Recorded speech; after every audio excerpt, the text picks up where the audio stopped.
Hey everybody, this is Paul with CDA. We're going to go ahead and get started on a feature that we have for the mobile technicians, and that is create a new claim. So what we're going to do is we're going to go ahead and jump right into it. And what we're going to do is we're going to click on that first claim number that ends in 326. So what we're going to do is we're going to click on it. Now you as the tech, normally you know what this looks like, but the customer comes up to you and says, hey tech, I'd like to buy a water filter, or the customer may come up to you and go, hey tech, I want you to work on another unit. And you're going to say, absolutely, I'd love to do that. And so what you're going to do as the technician to create that new claim is down at the bottom, you're going to click on the Overview tab. You're going to click just like that. And then what you're going to do is you're going to click that plus icon that's next to your current claim number. You're going to click on that. And then what that did is that created a mirror of all the customer's information to get you started to create that new claim. Then what you're going to do, you're going to notice if this is for a water filter or something that you're going to sell to them, you wouldn't put in the unit information. But if you were going to repair a unit, you would go ahead at this point and you would enter in the unit information. Once you're done with all that, you're going to go ahead and say save and open the new claim. Upon clicking this button, that is the button that actually creates the new claim. You'll notice we got a new job number that ends in 986.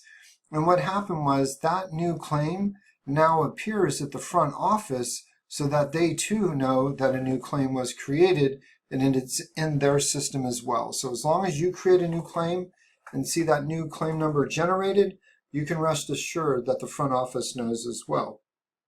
And so then what happens is you go ahead, you work the claim like you normally would.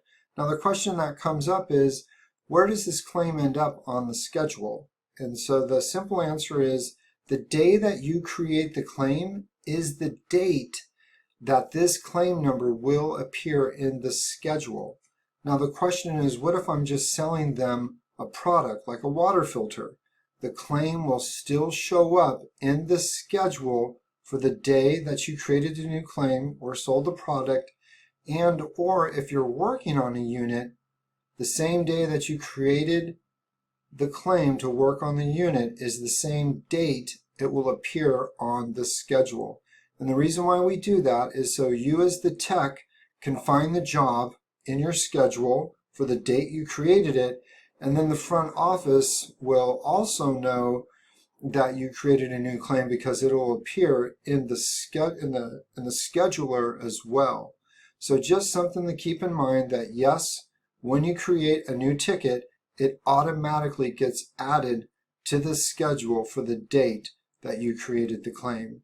So that's going to go ahead and end our video on how to create a new claim on mobile.